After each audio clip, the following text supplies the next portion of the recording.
And as far as I'm aware, he didn't have syphilis.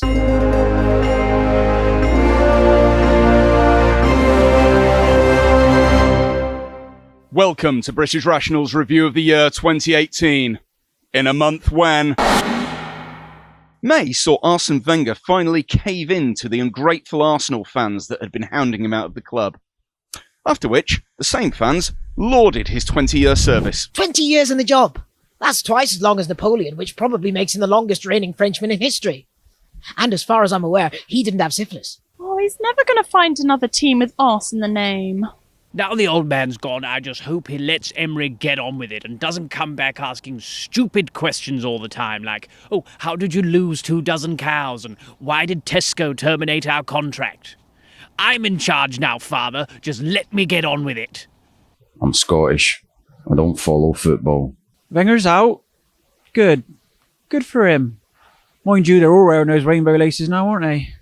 Boring, boring, boring. If you want the bad boys of football, you can't beat the Irish. Roy Keane, George Best.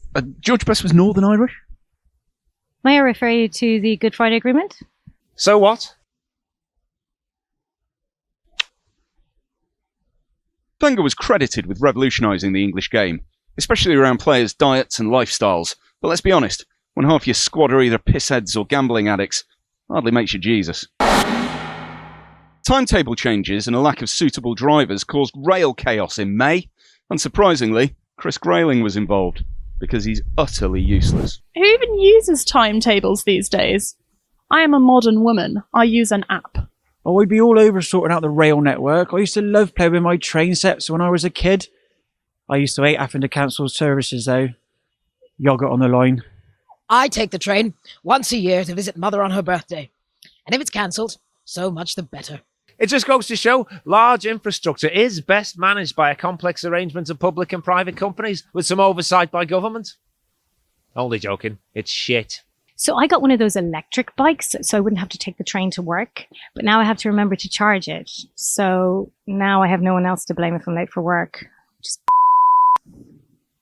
I'm going back to the trains.